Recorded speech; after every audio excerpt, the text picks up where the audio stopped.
wabarakatuh. Waalaikumsalam warahmatullahi wabarakatuh. Perkenalkan, saya Tanaya Fadila Putri, mahasiswa gizi, ahli jenjang, Universitas Al-Ma'ata Yogyakarta. Saya bersama dua teman saya, Nanda Pratiwi dan Febri Nintias, akan mempresentasikan sebuah review jurnal untuk memenuhi tugas responsi mikrobiologi dan keamanan pangan. Next. Di mana judul jurnal tersebut yaitu uji formalin, kandungan garam, dan angka lempeng total bakteri pada berbagai jenis ikan asin yang beredar di pasar tradisional Yogyakarta. Untuk nama jurnal, Jurnal Pendidikan Sains Universitas Muhammadiyah Semarang, volume 05, nomor 01, dan publish Maret 2017. Penulis dari jurnal yaitu Yuli Puspitorini, Heri Setiawan, Amelia Handayani Burhan, Tri Sumarlini, dan Harmawati. Untuk tujuan penelitiannya itu terbagi menjadi dua. Yang pertama, untuk mengidentifikasi kandungan formalin, kadar garam, dan angka lempeng total bakteri pada ikan asin yang beredar di pasar tradisional Yogyakarta. Yang kedua, untuk mengetahui apakah kadar garam dan angka lempeng total bakteri pada ikan asin memenuhi syarat mutu dan keamanan pangan yang telah ditetapkan oleh SNI. Untuk metode penelitian, saya persilakan kepada Saudari Febri Nintias. Pada Saudari Tanaya, di sini saya akan menjelaskan metode penelitian dari praktikum uji formalin, kandungan garam, dan angka lempeng total bakteri pada berbagai jenis ikan asin yang beredar di pasar tradisional Yogyakarta. Alat-alat yang digunakan untuk penelitian ini ada yang pertama untuk uji formalin, gelas ukur 10 ml, tabung reaksi, pipet tetes, gelas kimia, batang pengaduk, sendok sungu, kertas saring, timbangan analitik, dan kompor listrik. Dan yang kedua, penetapan kadar garam. Alat yang digunakan buret, klem, gelas ukur 25 ml, gelas ukur 10 ml, Erlenmeyer, pipet tetes, batang pengaduk, sendok sungu, gelas kimia, kompor listrik, dan timbangan analitik. Next.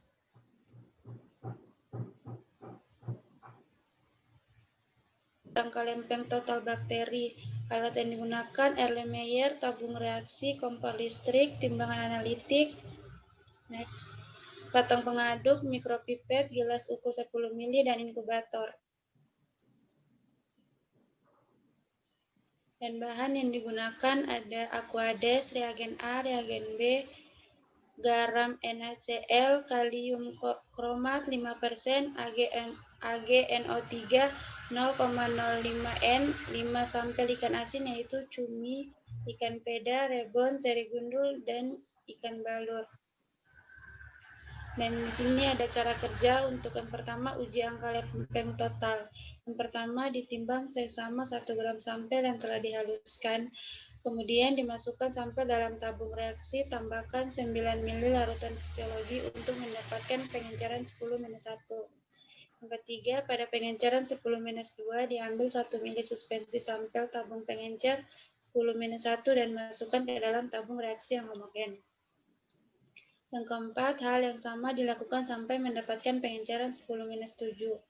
Kemudian dimasukkan sampel dalam tabung reaksi, tambahkan 9 ml larutan fisiologi untuk mendapatkan pengenceran 10-1. Kemudian diambil 1 ml suspensi sampel pada pengenceran 10-5, 10-6, 10-7, lalu dimasukkan ke dalam cawan Petri, diikuti 15 ml medium NaAgar yang telah disteril, lalu digoyangkan cawan Petri agar sampel menyebar rata. Dan yang terakhir, diinkubasi selama 24-48 jam pada suhu 30 derajat Celcius dan amati jumlah koloni yang tumbuh lalu hitung jumlahnya untuk memperoleh total plate count. Dan untuk uji kedua yaitu uji formalin, Yang pertama, timbang 1 gram sampel yang telah dihaluskan dan masukkan sampel dalam gelas kimia. Kemudian, tambahkan 2 ml Aquades panas dalam Erlenmeyer, aduk sebentar dan tunggu sampai 5 menit. Yang ketiga, kemudian cairan disaring ke dalam tabung reaksi. Keempat, teteskan reagen A sebanyak 1 tetes, reagen B 1 tetes, dan biarkan selama 10 menit. Terbentuknya warna ungu menandakan sampel mengandung formalin. Dan yang ketiga yaitu uji kadar garam. Yang pertama, timbang seksama 0,5 gram sampel yang telah dihaluskan dan masukkan dalam Erlenmeyer. Kedua, tambahkan 15 ml Aquades panas 100 derajat Celcius, dibiarkan selama 15 menit hingga semua garam NaCl larut dan terpisahkan dari sampel, dan dilakukan sebanyak 8 kali dengan tujuan agar semua NaCl yang ada di ikan asin telah larut dalam Aquades. Yang ketiga, masukkan cairan hasil ekstraksi ke dalam Erlenmeyer. Dan yang keempat, tambahkan 3 ml kalium kromat 5% titrasi dengan AgNO3 0,05 N secara perlahan sampai warna menjadi merah bata. Dan terakhir, lakukan replikasi sebanyak 3 kali. Terima kasih untuk hasil dan pembahasan. Saya kembali kepada Saudari Nanda. Baik, saya akan melanjutkan bagian dari hasil dan pembahasan. Di sini kita dapat melihat pada tabel 1, yaitu data hasil uji kadar formalin.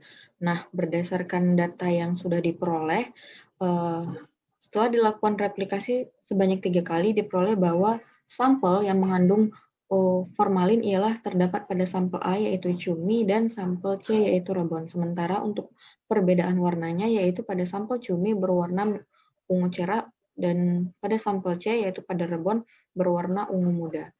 Mekanisme formalin sebagai pengawet, yaitu formalin bereaksi dengan protein, sehingga membentuk rangkaian-rangkaian antara protein yang berdekatan. Akibat dari reaksi tersebut, protein mengeras dan tidak dapat larut. Formalin dapat merusak bakteri karena bakteri adalah protein.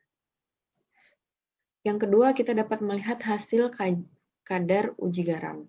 Nah, dari perlakuan pengulangan sebanyak 3 kali, di sini dapat kita lihat bahwa sampel yang memiliki persentase kadar garam tertinggi terdapat pada sampel cumi, yaitu sebesar 23,52%, dan sampel ikan peda, yaitu 20,37%.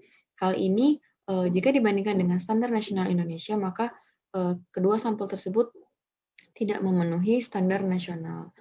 Nah, bahwa standar nasional Indonesia itu kadar garam sebaiknya adalah tidak melebihi dari 20%. Nah, kadar garam yang tinggi ini dapat memicu timbulnya penyakit hipertensi.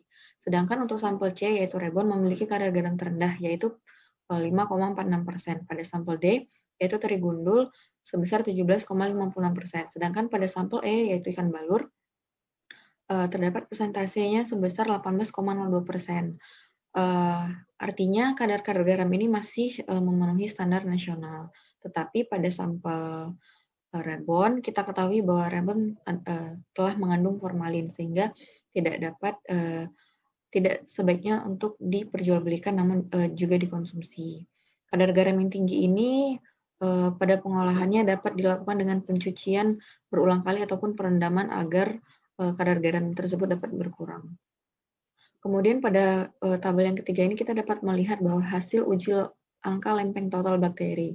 Nah, pada yang sebaiknya dilihat itu pada pengenceran 10⁻⁵. Di sini kita lihat bahwa dari pengenceran 10⁻⁵, tertinggi angka lempeng total bakterinya ada pada sampel ikan rebon, kemudian pada sampel ikan balur. Sementara untuk pengenceran 10-6 dan 10-7, hal ini masih bersinergi atau masih berjalan sebanding.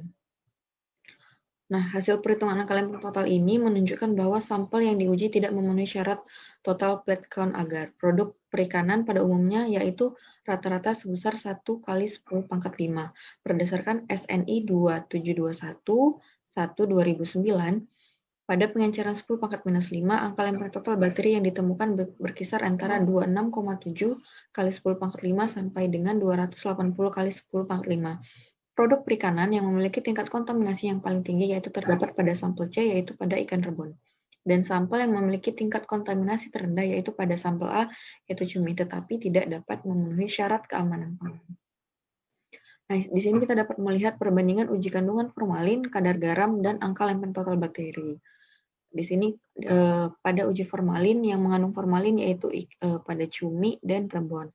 Sementara untuk kadar garam tertinggi terdapat pada cumi juga ikan peda. Sementara untuk angka lempeng total bakteri tertinggi pada rebon, kemudian ikan balur, kemudian ada teri gundul, kemudian ada ikan peda, dan terakhir adalah cumi. Nah, pada sampel A ini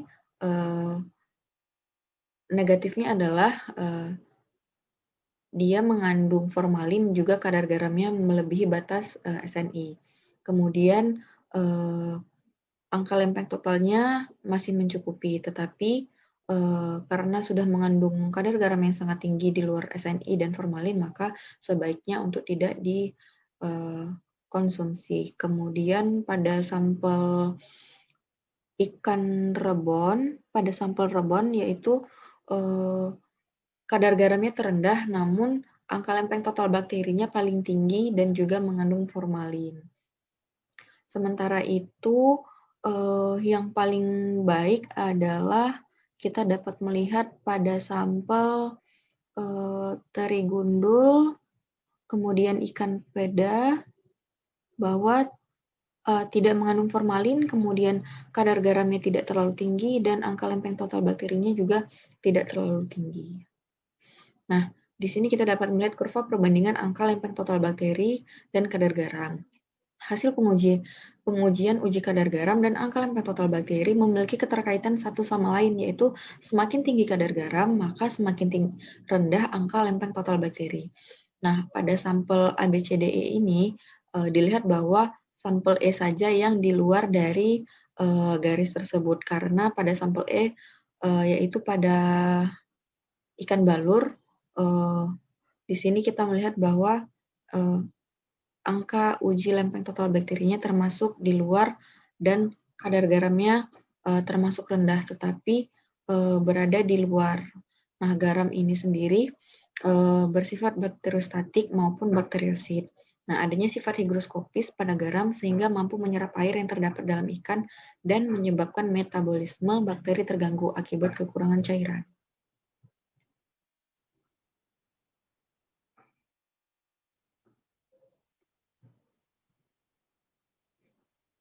Baik, pada sampel ikan balur memiliki persentase kadar garam cukup tinggi, yaitu 18,02%, dan angka lempeng total juga cukup tinggi. Tingkat kontaminasi yang tinggi ini terjadi karena kontaminasi oleh tanah, air, debu, maupun udara, karena tempat penjualan dan penyimpanan ikan asin yang terbuka, sehingga memungkinkan tingginya kontaminasi yang terjadi. Hal yang mempengaruhinya adalah adanya variabel pengganggu, yaitu seperti suspensi bakteri, kemudian ada inkubasi, kemudian ada temperatur dengan suhu 37 derajat Celcius, dan komposisi media dan sterilisasi. Baiklah, saya kembalikan kepada Tanaya. Baiklah, kesimpulan dari jurnal yang telah kami review, untuk berdasarkan hasil penelitian uji formalin, kadar garam, dan angka lempeng total bakteri pada ikan asin di berbagai pasar di Yogyakarta, ini menggunakan metode argentometri dan uji angka lempeng total. Maka dapat disimpulkan bahwa sampel yang terindikasi mengandung formalin yaitu pada sampel ikan cumi dan ikan rebon. Kadar garam dari kelima sampel tersebut didapatkan hasil bahwa ikan cumi sebesar 23,52%, ikan peda 20,33%, rebon 5,46%, teri gundul 17,56%, dan ikan balur 18,02%. Untuk ikan cumi dan peda mengandung garam yang paling tinggi, sudah melebihi dari batas ketentuan SNI, yaitu lebih dari 20%. Lalu untuk pada pengenceran 10 pangkat minus 5, angka lempeng total bakteri pada ikan rebon yaitu sebesar 280 dikali 10 pangkat 5 mili per gram, sedangkan angka lempeng total bakteri pada ikan cumi sebesar 26,7 dikali 10 pangkat 5 miligram. Next. Baiklah, Itu adalah review jurnal dari kami. Semoga dapat bermanfaat bagi pembaca dan semuanya. Baiklah, saya tutup. Wassalamualaikum warahmatullahi wabarakatuh.